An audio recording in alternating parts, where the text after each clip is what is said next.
அதிலே இன்றைய தினம் உங்களோடு எங்களுடைய தஃசீருடைய தொடரிலே 83வது அத்தியாயம் சூரத்துல் முத்தஃபிஃபீன் என்ற அத்தியாயத்தினுடைய தஃசீரை நாங்கள் பார்க்க இருக்கிறோம். சூரத்துல் முத்தஃபிஃபீன் என்கின்ற அத்தியாயம் 36 வசனங்களை கொண்ட ஒரு அத்தியாயம். ஒரு நீண்ட ஒரு அத்தியாயமாக இருப்பதனால் இதனுடைய ஆரம்ப 14 வசனங்களுக்கான விரிவுரையை நாங்கள் இப்போது கற்றுக்கொள்ள இருக்கிறோம். கண்ணியமானவர்களே, அல் குர்ஆனுடைய அத்தியாயங்கள் மக்கியா மதனியா என்று 2 வகையாக பார்க்கப்படுகிறது.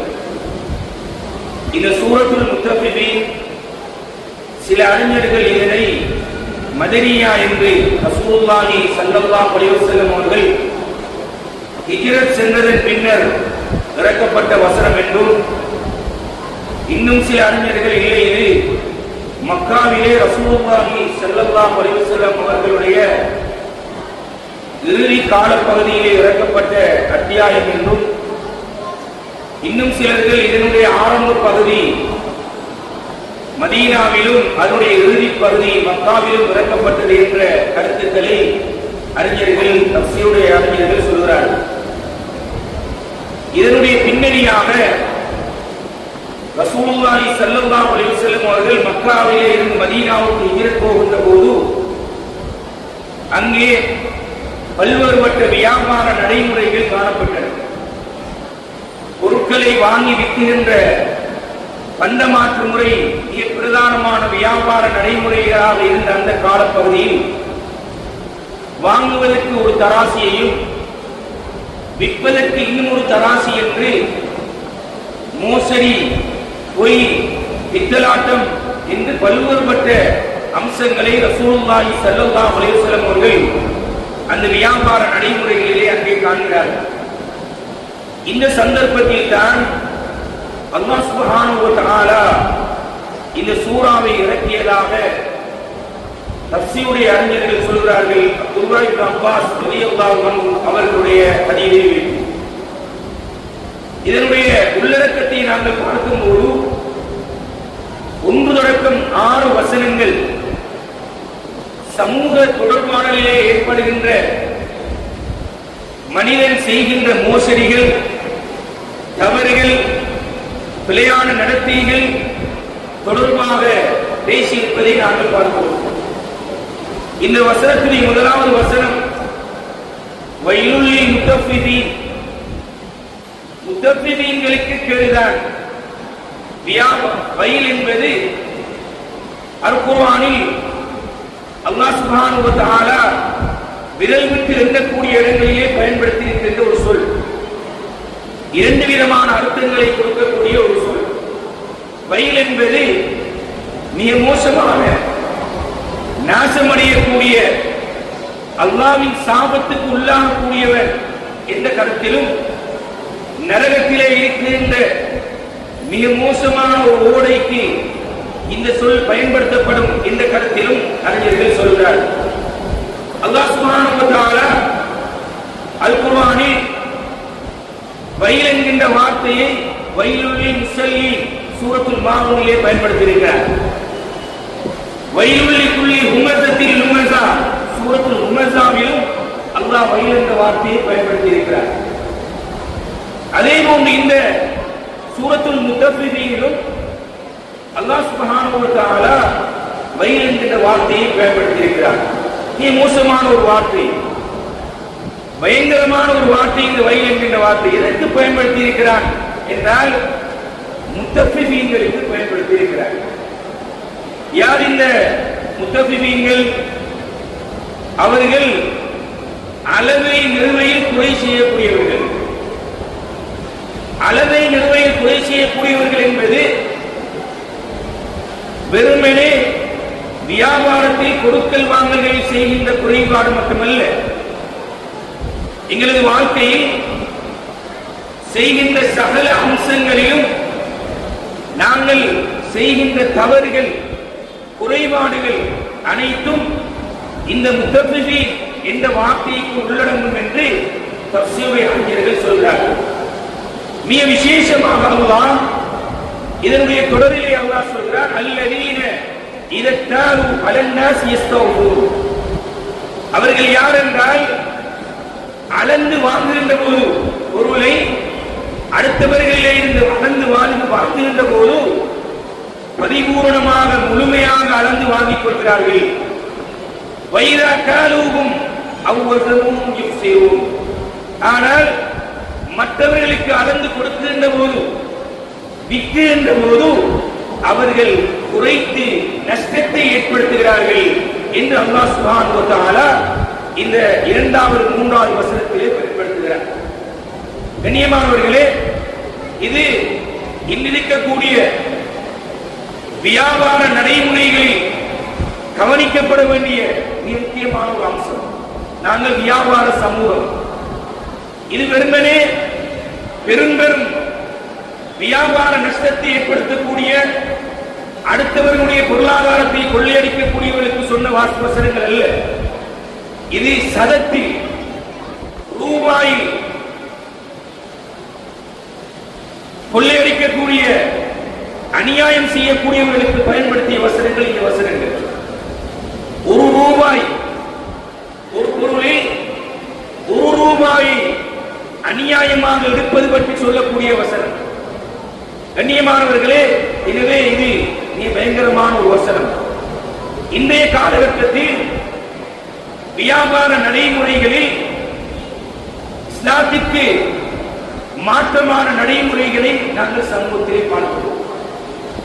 அவர்களுக்கு அல்லாஹ் சுப்ஹானஹு வ தஆலா சொல்லக்கூடிய தண்டனை வழி மிக பயங்கரமான ஒரு வார்த்தை. இதிலேதான் இன்று சூது என்கின்ற, வட்டி என்கின்ற, போதைப் பொருள் வியாபாரம் என்கின்ற, அதே நேரம் இன்று புதுமையான புதிய வியாபார நடைமுறைகள் ஆன்லைனிலே நடைபெறுகிறது. தங்கத்தை வியாபாரம் செய்கிறோம். இப்படி இந்த நடைமுறைகளிலே இருக்கின்ற பல்வேறுபட்ட கிரிப்டோ கரன்சி என்று நாங்கள் சொல்கிறோம். பிட்காயின் தொடர்பான வியாபார நடைமுறை இருக்கிறது. பிரமிட் வியாபார நடைமுறை இருக்கிறது. ஃபோரெக்ஸ் என்கின்ற வியாபார நடைமுறை இருக்கிறது. ஷேர் மார்க்கெட் என்கின்ற வியாபார நடைமுறை இருக்கிறது. இஸ்லாமிய வங்கி நடைமுறைகள் என்று பல்வேறுபட்ட வியாபாரத்தோடு தொடர்புபட்ட நடைமுறைகளை நாங்கள் பார்க்கிறோம். நாங்கள் விடுகின்ற கவனையிலும் நாங்கள் விடுகின்ற பொதுபோக்கும் இங்கே சொல்லியிருப்பது பெரும்பெரும் இலட்சக்கணக்கான ரூபாய்களில் விளையாடுவதல்ல. ஒரு 2 ரூபாய்களில் நாங்கள் விடுகின்ற தவறுகள், நாங்கள் செய்கின்ற மோசடிகள் அவர்களுக்கு அல்லாஹ் சுப்ஹானஹு வ தஆலா முத்தஃபிஃபீன், அவர்கள் மோசடிக்காரர்கள் என்று பட்டம் சூட்டி அவர்களுக்கு வயலென்ற நரகம் இருக்கிறது என்று அல்லாஹ் சுப்ஹானஹு வ தஆலா சொல்கிறார். எனவே வியாபாரம் என்பது இஸ்லாத்திலே மிக அதி முக்கியத்துவம் கொடுத்திருக்கிற ஒரு அம்சம்.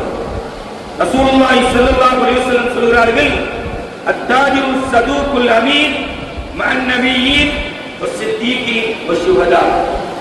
உண்மையான வியாபாரிகள் நபிமார்களோடு, சித்தீகீன்களோடு, ஷுஹதாக்களோடு இருப்பார்கள் என்று ரசூலுல்லாஹி ஸல்லல்லாஹு அலைஹி வஸல்லம் அவர்கள் இந்த வியாபாரத்தை பற்றி சொல்கிறார்கள்.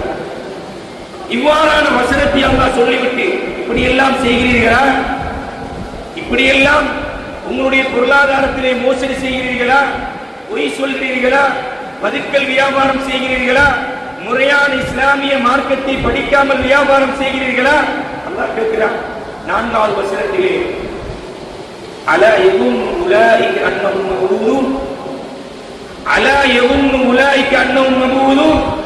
நீங்க நினைத்துக் கொண்டிருக்கிறீர்களா இந்த உலக வாழ்க்கையோடு எங்களுடைய வாழ்க்கை முடிந்துவிடும் என்று, மறுமையில் மீண்டும் எழுப்பப்பட மாட்டோம் என்று நினைத்துக் கொண்டிருக்கிறீர்களா? விசாரணை செய்யப்பட மாட்டீர்கள் என்று நினைத்துக் கொண்டிருக்கிறீர்களா? அல்லாஹ் கேட்கிறார், அலா யகுன்னு உலாயிக அன்னஹும் மபூலூன். சொல்லிவிட்டு அல்லாஹ் சொல்கிறார், லியௌமின் அதீம், லியௌமின் அதீம். அது எப்படிப்பட்ட நாள்? அது மகத்தான ஒரு நாள். மறுமை நாளை அல்லாஹ் சொல்கிறான், யௌமின் அதீம், மகத்தான ஒரு நாள். யௌம யகூமுன் நாஸு லிரப்பில் ஆலமீன். 6வது வசனத்திலே அல்லாஹ் சொல்கிறான், அகிலத்தானுடைய ரப்பு அல்லாஹ்வுக்கு முன்னால் இந்த நாளை பற்றி உங்களுக்கு கவலை இல்லையா? இதிலே கேட்கப்படும் போது பதில் சொல்ல வேண்டும் என்கின்ற ஒரு கவலை உங்களுக்கு இல்லையா? ஏன் நீங்கள் இப்படி அநியாயம் செய்கிறீர்கள்? ஏன் நீங்கள் இப்படி மோசடி செய்கிறீர்கள்? இந்த நாளை நீங்கள் பயந்து கொள்ளுங்கள், இந்த நாளை நீங்கள் பயந்து கொள்ளுங்கள் என்று சொல்லிவிட்டு அல்லாஹ் சுப்ஹானஹு வ தஆலா 7வது 8வது 9வது வசனங்களில் நீங்கள் இவ்வாறு நடந்து கொண்டால் உங்களுடைய கடைசி நிலை எப்படியாகும் தெரியுமா? கல்லா இன்ன கிதாபல் ஃபுஜ்ஜாரி லஃபீ சிஜ்ஜீன், கல்லா இன்ன கிதாபல் ஃபுஜ்ஜாரி லஃபீ சிஜ்ஜீன். அல்லாஹ் சொல்கிறான், இந்த ஃபுஜ்ஜார்கள் இருக்கிறார்களே, இந்த கெட்டவர்கள் இருக்கிறார்களே, இப்படி நடந்து கொள்ளக்கூடியவர்கள் இருக்கிறார்களே, இவர்களுடைய ஏடுகள் சிஜ்ஜீனிலே இருக்கிறது. கண்ணியமானவர்களே, சிஜ்ஜீன் என்றால் சிறைச்சாலைக்கு சொல்வது. அல்லாஹ் சுப்ஹானஹு வ தஆலா இப்படியானவர்கள் மரணித்ததன் பின்னர் இவர்களுடைய ஆத்மாக்களை அல்லாஹ் சுப்ஹானஹு வ தஆலா சிஜ்ஜீனிலே கொண்டு போய் வைப்பார் என்பதை தஃசீருடைய அறிஞர்கள் சொல்கிறார்கள். சிஜ்ஜீன் என்பது அது மிக படுபயங்கரமான ஒரு நிலை, ஒரு இடம். அங்கே அல்லாஹ் சுப்ஹானஹு வ தஆலா இப்படியான குளறுபடி செய்யக்கூடிய, மோசடி செய்யக்கூடிய, பெரும் திருட்டுக்கள் அல்ல, கண்ணுக்கு தெரியாத திருட்டுக்கள் செய்யக்கூடிய, வியாபாரத்திலே இப்படி நடந்து கொள்ளக்கூடியவர்களுக்கு அல்லாஹ் லஃபீ சிஜ்ஜீன், சிஜ்ஜீனிலே உங்களுடைய ஏடுகளை கொண்டு போய் வைப்பார். வமா அத்ராக மா சிஜ்ஜீன், அல்லாஹ் கேட்கிறான், சிஜ்ஜீன் என்பது உங்களுக்கு என்ன தெரியுமா? அதுதான் கிதாபும் மர்கூம், அதுதான் தீயவர்கள் முத்திரையிடப்பட்டிருக்கின்ற அவர்களுடைய பதிவேடாகும் என்று அல்லாஹ் சுப்ஹானஹு வ தஆலா அந்த சிஜ்ஜீனிலே அந்த கெட்டவர்களுடைய பதிவேடுகளை பற்றி அல்லாஹ் சொல்கிறார். 10வது வசனம், வயலுல் யௌமைஇதில் லில் முகல்லிமீன், இப்படி நடந்து கொள்ளக்கூடியவர்கள் அவர்கள் பொய்யர்கள். இந்த பொய்யர்களுக்கும் வயல் என்ற நரகம் இருக்கிறது. இப்படி மோசடி செய்கிறார்களே அவர்கள் பொய்யர்கள். பொய்யர்கள் என்பது சாதாரணமான பட்டமல்ல. அவர்கள் யார் தெரியுமா? அல்லதீன யுகத்திபூன பியௌமித்தீன், உலக வாழ்க்கையில் மறுமையை அஞ்சாமல், பயப்படாமல், நான் அல்லாஹ்வுக்கு முன்னால் அல்லாஹ்வுடைய சன்னிதானத்திலே நிற்க வேண்டும் என்கின்ற பயமில்லாமல் அலட்சியமாக இந்த உலகத்திலே வாழ்ந்து கொண்டிருந்தால் அவர்கள் யார்? அவர்கள் மறுமையை மறுக்கக்கூடியவர்கள். ஏன் தெரியுமா? வமா யுகத்திபு பிஹி இல்லா குல்லு முக்ததின் அதீம், மறுமையை மறுக்கக்கூடியவர்கள், மறுமையை மறுக்கக்கூடியவர்கள் இருக்கிறார்களே, இவர்களை பற்றி அல்லாஹ் சொல்கிறான், பாவச் செயல்கள் செய்ய செய்ய அவர்கள் இறை நிராகரிப்புக்கு கொண்டு போய் சேர்ப்பார்கள். பாவங்கள் அதிகரிக்க அதிகரிக்க இறை நிராகரிப்புக்கு அவர்களை கொண்டு போய் சேர்க்கும். அதைத்தான் அல்லாஹ் சுப்ஹானஹு வ தஆலா சொல்கிறான், வமா யுகத்திபு பிஹி இல்லா குல்லு முக்ததின் அதீம். மனிதா, நீ பாவச் சுமைகளோடு இருக்கிறாயா? குற்றங்களோடு இருக்கிறாயா? குற்றங்களுக்கு உடனுக்குடன் உலகத்தில் தண்டனை கிடைக்கவில்லை என்று நினைக்கிறாயா? ஆனால் நீ செய்யக்கூடிய ஒவ்வொன்றும் உடனுக்குடன் எழுதப்பட்டுக் கொண்டிருக்கிறது. அதைத்தான் அல்லாஹ் சுப்ஹானஹு வ தஆலா சிஜ்ஜீனிலே சொல்கிறார். இந்த கிதாபல் ஃபுஜ்ஜாரி லஃபீ சிஜ்ஜீன் என்ற வார்த்தையினூடாக நீ செய்யக்கூடிய ஒவ்வொன்றும் உடனுக்குடன் தாமதம் இல்லாமல் அது எழுதப்பட்டுக் கொண்டிருக்கிறது.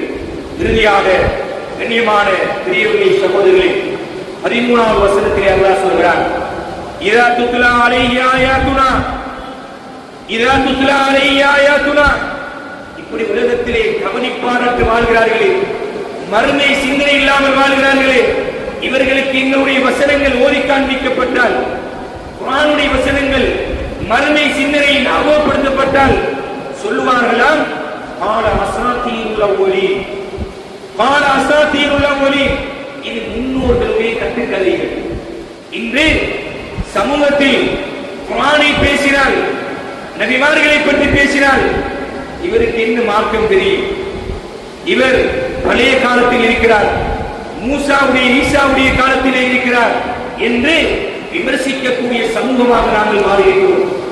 கண்ணியமானவர்களே, அல்லாஹ் சுப்ஹானஹு வ தஆலா மூசா அலைஹிஸ்ஸலாம் அவர்களை பற்றி மட்டும் 34 சூறாக்களில் அல்லாஹ் கதைத்திருக்கிறார். 136 இடங்களில் மூசா அலைஹிஸ்ஸலாத்தை பற்றி பேசியிருக்கிறார். ஏன் பேச வேண்டும்? இன்று நாங்கள் துவாக்களிலே பயான்களிலே நபிமார்களை பற்றி பேச முடியவில்லை. பேசினால் இவர் பழைய காலத்திலே இருக்கிறார். மூசா அலைஹிஸ்ஸலாமுடைய அசாவை கலைக்கிறார். இப்ராஹிம் அலைஹிஸ்ஸலாம் அங்கே மலைக்கு மேல் ஓடியதை பற்றி பேசுகிறார்.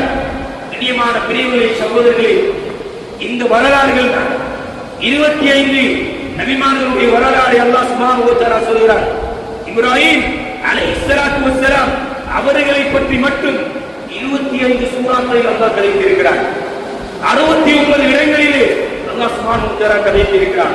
யூசுப் அலைஹிஸ்ஸலாத்து வஸ்ஸலாமுடைய வரலாற்றை இந்த சமூகத்துக்கு சொல்வதற்காக தனியான ஒரு சூறாவை அல்லாஹ் சுப்ஹானஹு வ தஆலா இறக்கியிருக்கிறார்.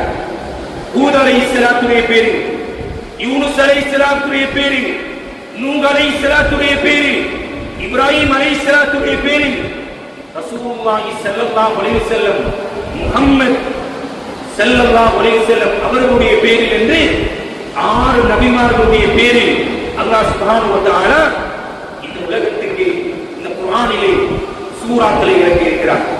எனவே கண்ணியமானவர்களே, நாங்கள் குர்ஆனுடைய வசனங்கள் ஓதி காண்பிக்கப்பட்டால், முன்னோர்களுடைய நபிமார்களுடைய வரலாறுகள் சொல்லப்பட்டால், திரும்ப திரும்ப சொல்லப்பட்டாலும், ஒவ்வொரு நாளும் சொல்லப்பட்டாலும் திரும்ப திரும்பி கேட்க வேண்டும்.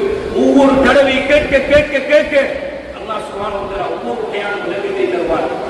புகாரி ஷரீஃபிலே இமாம் புகாரி ரஹ்மத்துல்லாஹி அலைஹி அவர்கள் சஹீஹுல் புகாரியிலே 7000க்கும் மேற்பட்ட ஹதீஸை கொண்டு வந்திருக்கிறார்கள். ஆனால் அந்த கிரந்தத்திலே 4000க்கும் மேற்பட்ட ஹதீஸை திரும்ப திரும்ப திரும்ப நபி அவர்கள் புகாரி அலைஹிஸ்ஸலாம் புகாரி இமாம் அவர்கள் திரும்ப திரும்ப கொண்டு வந்திருக்கிறார். இந்த காரணம் கண்ணியமானவர்களே, இந்த புரிதல் எங்களுக்கு இருக்க வேண்டும். எனவே இந்த முன்னோர்கள், சஹாபாக்கள், நபிமார்களுடைய வரலாறுகள் சொல்லப்படும் போதும் இது எங்களுக்கு சொல்லப்படுகிறது. இதிலே மிகப்பெரிய படிப்பினைகள் இருக்கிறது என்கின்ற ஆசையோடு ஆர்வத்தோடு நாங்கள் கேட்க வேண்டும். அவ்வாறு நாங்கள் நடந்து கொள்வோமாக இருந்தால் அல்லாஹ் சொல்கிறான், உங்களுக்கு அந்த நல்ல சிந்தனை வரும். எப்படி அவர்கள் உலகத்திலே நடந்து கொண்டார்கள் என்ற முறைகளை நீங்கள் படித்துக் கொள்வீர்கள். எனவே இந்த அத்தியாயத்தை ஒவ்வொரு வியாபாரி, சமூகத்திலே வேலை செய்யக்கூடியவர்கள், சமூக தொடர்பாடுகளில் ஈடுபடக்கூடியவர்கள் ஒவ்வொருவர்களும் கட்டாயம் வாசிக்க வேண்டும், படிக்க வேண்டும். எனவே அல்லாஹ் சுப்ஹானஹு வ தஆலா இந்த குர்ஆனுடைய வசனங்களை முழுக்க முழுக்க உண்மையான அர்த்தங்களை புரிந்து தெரிந்து நாங்கள் ஓதுவது மட்டுமல்லாமல் அவைகளை படித்து உணர்ந்து வாழ்க்கைகளை அமல் செய்து அடுத்தவர்களுக்கும் கற்றுக் கொடுக்கக்கூடிய பாக்கியத்தை எங்கள் அனைவருக்கும் நசீபாக்குவானாக. வஆஹிரு தஅவானா அல்ஹம்துலில்லாஹி ரப்பில் ஆலமீன். அஸ்ஸலாமு அலைக்கும் வரஹ்மத்துல்லாஹி வ பரகாத்துஹு.